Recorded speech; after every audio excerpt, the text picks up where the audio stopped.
first thing that you hear one of the students say to the crowd is, who here wouldn't give an obscenity if you've been aborted? What kind of things was she reporting about school? Everything that you're hearing, nationwide, multiplied by 10. The fights are so horrible. Kids are literally being picked up by ambulances. There is definitely a culture of cover-ups. A whole school of children that feel, what's the point of even going to school? Perla, thank you very much for being here. Thank you for having me. I'm very excited to talk and share with you some more. I appreciate that. And it's so wonderful that you're fighting the fight. It's one we cannot lose. And why don't you tell us a little bit about who Perla is and how you got involved in this absolutely agonizing fight that we're in? Well, schools in particular are supposed to be safe havens for our children. Over 2 decades of parenting, nothing had ever prepared me for what has ensued at least the past 5 years.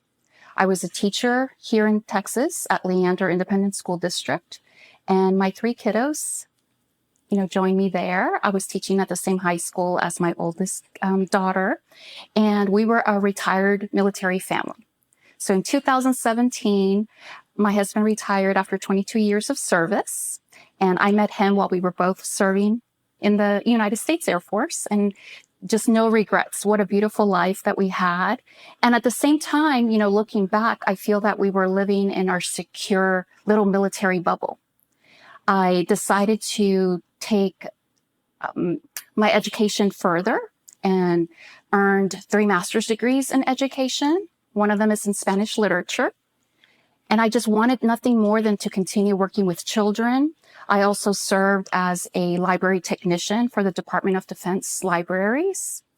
And so all I know is, loving on kids, being a nurturing educator, and just being that supportive mentor that so many of our kids need and just come to expect. And most importantly, the parents. Those are the expectations that they have. And speaking as a mom of 3 children, there's no way that I would ever think of sending my kids to school and come to find out I'd been sending them, basically to the wolves. So it's been a tough journey, but I've learned a lot. And I am just always saddened to hear about the atrocities that are happening in the schools that ultimately lead to our children's depression, the trauma, and unfortunately, thoughts of ending one's life. In Leander ISD at Tom Glen High School, things have gotten so bad that in the middle of the day during school hours, there's just protests. There was one in particular when Roe versus Wade was, headed up to the Supreme Court, and the school, the campus and the district gave the students posters so they can draw on them, amplifiers, speakers, microphones, and the young ladies and others that wanted to join were outside, with all their backpacks lined up around noon. And it was all approved, actually enabled. And the first thing that you hear one of the students say to the crowd or ask the crowd is, who here wouldn't give a, obscenity if you'd been aborted? And you just hear all these young ladies just clapping and hollering and waving their just posters. It's something that I just cannot imagine we have arrived to. And I've just had to put my teaching career on hold so that I can not only stand up for my own children, but here in the state of Texas for over, 5.5 million public school students. Well, first of all, thank you so much for your family's service. That's impressive. It's also impressive that you went and earned 3 master's degrees. Are your kiddos still in public schools in Leander? I have one child left in public school. She will be graduating in May. So we've survived. Yes. But I did take her out this particular year as a senior. So imagine that. Imagine having to be pulled out or wanting to be pulled out from all of your friends, an area that you've come to know since you were in 6th grade, middle school when she arrived. But it's been the best thing that's happened because she's no longer there. What kind of things was she reporting about school? Well, everything that you're hearing, nationwide, multiplied by 10, because at her high school, where my other two kids graduated from, there is a coalition of teachers that are supported by the school board and the superintendent. And so we've had instances where the fights are so horrible. Kids are literally being picked up by ambulances. They are meeting in the bathrooms and just hurting each other so badly. There is one fight that lasted a good 7 minutes or so during the lunch hour in the union, where they all sit down and have lunch. And not one administrator or teacher was around for that entire time period. And it ended up being a 19-year-old student beating up on a 16-year-old female. And you could just about imagine how awful it is as young adults having no one to depend on, knowing that, as you were saying, there is definitely a culture of cover-ups. So students are not a priority at all. When I was so thankful that my daughter, I took her out of the district, so we had to go and rent an apartment about an hour away because the district is so large, is over 200 square miles. So these are very powerful entities. Some of these school districts have a lot of funding. They have money to throw at attorneys and lawyers to keep the everyday kiddo and, parent down, should they have to silence you. Well, the first day of school, thank goodness I had removed her. She kept showing me the phone. I didn't raise my children to be tattletales or anything of the sort. I think my generation of parents has done such a great job raising kids that are respectful, that have hopes and dreams. And what's happening to them is that all of that is just being squashed, talking about the depression and the trauma. So the first day of school, she just hesitates, but shows me a couple of pictures, and it's students dressed in French-made costumes, wearing cat ears, cat mittens, cat tails. And the reason why I'm able to see these pictures or videos is because it makes the student body so uncomfortable that kids are taking their phones, just like you do or see anywhere, in the world, and sending Snapchats or videos saying, if I see this again, I'm leaving this high school tomorrow, because learning is no longer taking place. That's right. And I do want to point out that it's not every school, not every school district, not every teacher, speaking as a teacher myself, but it's these schools and specific school boards that have been at the forefront of making sure that our children are indoctrinated and all their morals and values are taken, from them. And it's just their desire to split them up, divide them from their parent and family unit. What we have to also ask is if, Generation X of parents are raising thoughtful kids. I think we've come a long way from, being bullies, around when we were younger, to the acceptance and just loving kids of today. So who is really driving our kids, young adults, to be so hateful, to question their identities, to even value their own lives? Well, in the case of the high school where I used to work at, that my kids attended, I have footage of videos that they produce. One of them in particular is my kid's English teacher. and she's the sponsor of the GSA. The GSA used to be the Gay Straight Alliance. Well, in this little world of revenge and hate, these teachers, I assume with the national organization, have changed it to Gender Sexualities Alliance.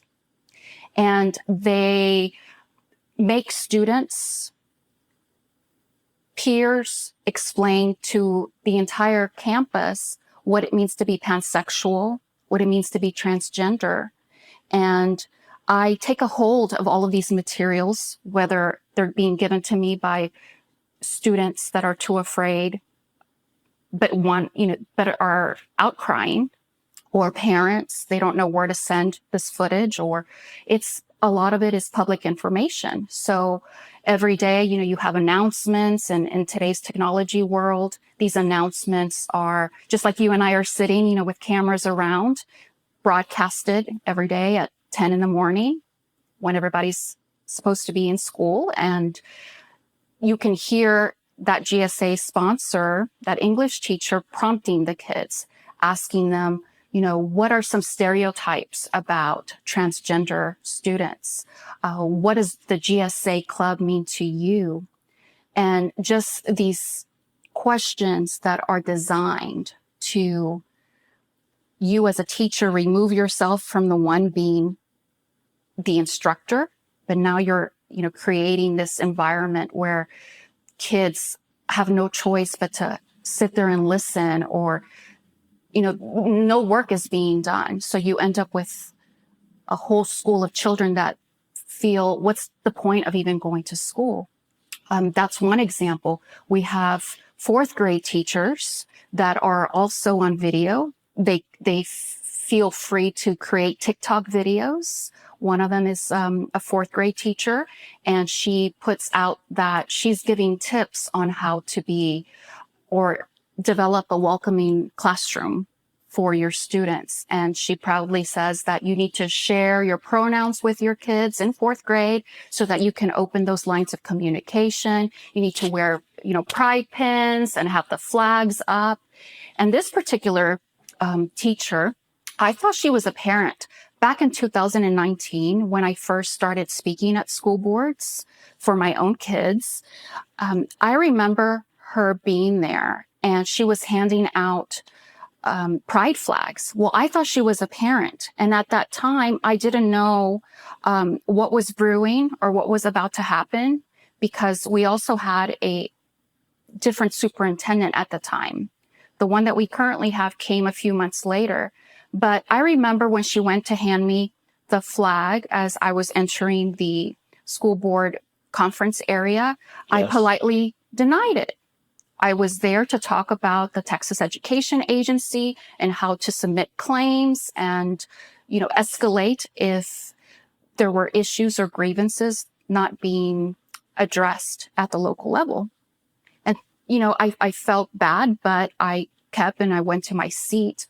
Well, she ended up coming to sit right next to me. And at that point, she offered it again. And I felt like, well, I was a teacher currently in Leander, and I took it. I thought, oh, well, this mom must be going through a lot. I'm a teacher.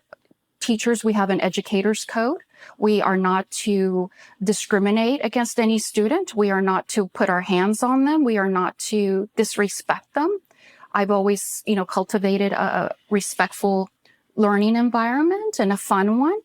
And I just feel so duped and betrayed, because she wasn't there advocating for her kids. She was there on some, political agenda. Fast forward, she's one of the main creators of these TikToks, and one of her associates is a fourth grade teacher at a different school. And she's, been caught on camera saying that she purposely wears lanyards, clothing, and accessories to get her little fourth grade kids to start asking her questions about, why do you wear your pronouns? What does that mean? And so we have to ask. That's how they're starting, is with the pronouns, and it just Yes. progresses and progresses, and these people will not stop. Well, we have to have our trustees. They are elected representatives, and they are there to represent our children, not the teachers' unions, not each other, and certainly not go to the extents that you were just describing in covering up. You know, I've had to put on different hats as, like you have, you know, started the journey to try to save our children. I shared with you the educational law book that's Yes. behind me. Yes. Never in my life did I think I would be a Spanish teacher and then would have to delve into a mission to protect children. But And you're it's up to the task. Oh, I'm up to the task. Yes, there's Yay. no turning back now. And they haven't seen anything yet. You know, one of the discoveries that I've made, just like you're describing, is that indeed spoliation of evidence is taking place. That's right. But like we've talked before, they are so powerful. Some of these school districts have an abundance, you know, their funding, their budgets. And when they don't have enough, well, what do? They, you know, place bonds on the ballots, and in Leander in particular, and it happens a lot throughout Texas. I'm sure Lubbock is one of those places. Some of these bonds, you know, are reaching $1 billion. So not only are we the taxpayers and our families being taxed out of our own homes, but we have these school board trustees that are unwilling to do the right thing by kids. And that starts by holding the educators accountable. Yes. I would not debate. I would figure that in the Asheville, you know, school that this took place, there were educators that had their hand in enabling those furries that were terrorizing children to the point that a child would feel they had no other out. And we're talking about middle school children. So when I think about that's the age that I brought my kids to our school district, it's just painful. We brought our family. We retired out of South Carolina. So I love the Carolinas. Yes. My kids were, you know, in a good education district. It was an entire Title I school district, Sumter ISD. And you would just never think that, I hope and pray that these things aren't happening there. And I'm so shocked to hear that that's happening in North Carolina. In the Carolinas, we have a lot of military training bases. So these are supposed to be, you know, just patriotic, conservative areas. And again, schools are supposed to be safe for our kids. And we have to stop it at the school level, because since they've gotten away with so much in high school, then on to middle school, like I've been describing, these teachers got it in for the little kids in elementary school. We just cannot allow that to happen. We have to keep exposing, and ultimately hold those school boards accountable, and we have to vote them out. I also think that between the superintendents who are driving this, the school boards, and their associates, so they are sometimes enabling members of the communities to develop PACs. So that's now their next, you know, ammo that to get more money. To get more money. Because they wasted all the money. Yeah. Yes, but they could also keep their elected seats, because then they could keep fabricating the false narratives that we are, you know, parents speaking up our book banners, that we're bigots, that we, you know, are against public education. And it's gotten to a point where there is a community member that does not have any children. And I've shared with you a couple of videos, and that's something that I want to expose. So he goes just to about every school board meeting and talks about, for example, the Transgender Day of Visibility. Yes. For Easter. Yes. And says, you know, we have to show our LGBTQ plus students love, and if we don't, they will commit suicide. Right. So again, it's these people in leadership positions that are finding their resources and puppets, so to speak, Yes. to come and continue the child abuse, the child exploitation in our schools. That's what this is all about, really. Absolutely. You know, Latinos, Hispanic-Americans, we make about 25% of the American population, and we're just, you know, trying to make ends meet, trusting that our children are going to go get an education. I can tell you that growing up homeless, I knew that education was key. And so I've always just been so thankful to God that my children have had opportunities, because I do believe that with hard work and given the right tools, every child can achieve their American dream. And that is through going to school and loving school. So this is why it's absolutely detrimental. And I'm no longer willing to be silenced. I have been silenced quite a bit. In 2021, I became the first mom in the state of Texas to be kicked out of their children's school board meeting. And it was because I was talking to the school board members about the superintendent just a few days before having put out a video suggesting that children were not safe at home with their parents. And, you know, he's proudly wearing his mask, even just him in the camera. Yeah. And then virtue goes, signaling to the yes, end. absolutely. Defying the executive order that the governor of the state of Texas had placed, you know, not making masks mandated in public schools, and they show off, right? So the video then spans into him entering a classroom, and he's there in his masks, standing in the back of the classroom, and the video scans the teacher, students, you know, the back of the heads of the students, and on the whiteboard, when you really look at it and zoom in, it's asking the kids, you know, their names, their pronouns. And at that point, I had already put out for my own children opt-out letters through the Pacific Justice Institute. You are not to, you know, give my children surveys, and absolutely And they no. defied that, didn't they? Yes. Yeah, yes. they know no law. The rule of law doesn't exist. No, with these children people. are not a priority. They will harm our kids until we put a stop to it. And then right below the whiteboard, so this is in the same shot of the video, is a big Black Lives Matter. So I was explaining to the school board that we should not, you know, be using our children as political pawns. You're causing them trauma. Teachers are not trained or licensed psychologists, so they cannot be practicing in their classroom.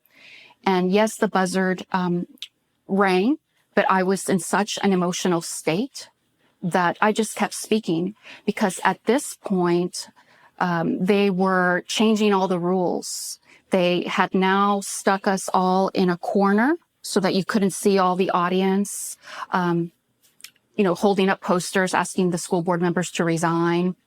They wanted just to confine and silence us, basically. That's right. And we had just gone through the COVID closures, so they hadn't been allowing us to go in. They would purposely spread out the chairs so that only a few of us could be in that giant conference room at a time.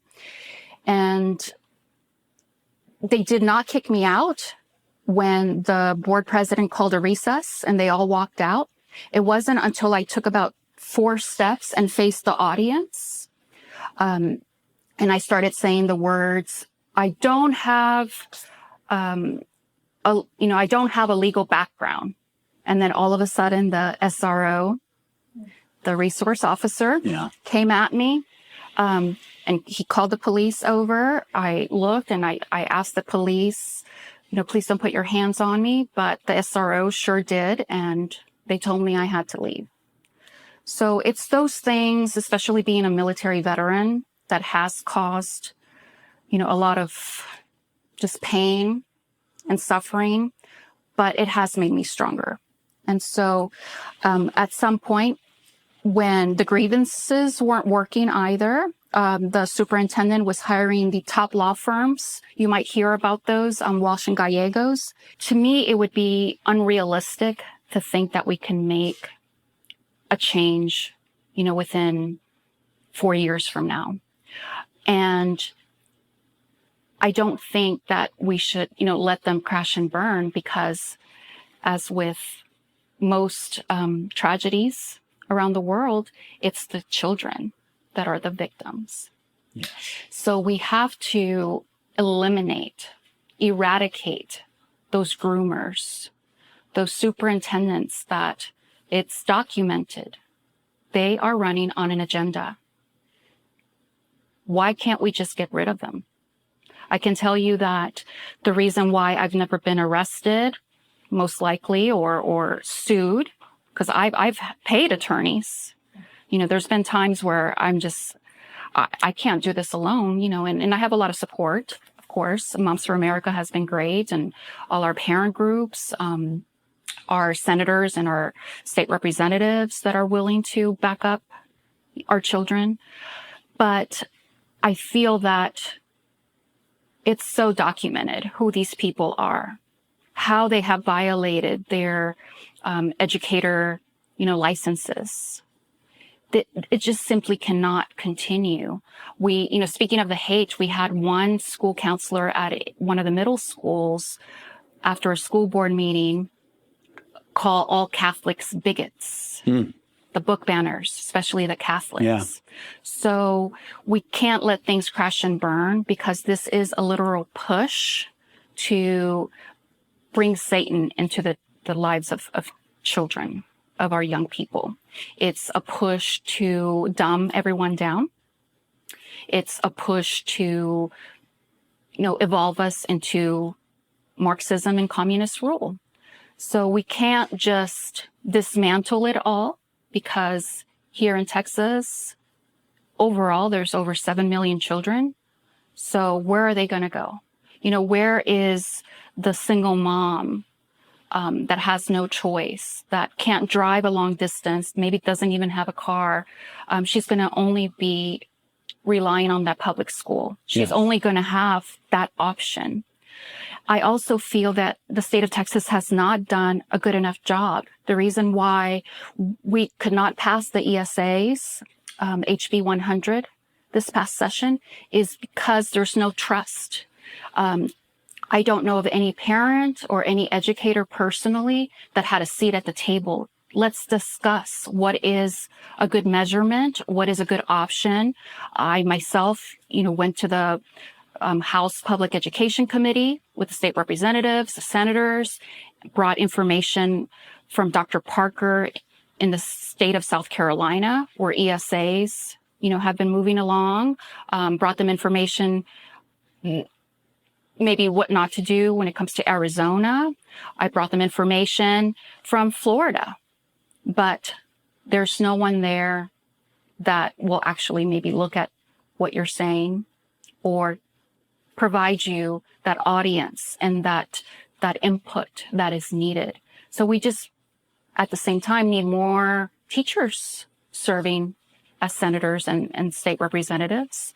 I have decided, when things haven't worked out at the local level, dealing with corrupt, malfeasant superintendents and school boards, well then, if I have to run for office, that's what I'll do. I ran for state representative once I found out that I was redistricted into a new area, so there was no incumbent running. And I ran against 3 other individuals. I didn't know them, but I felt compelled that that's what God needed me to do at the time.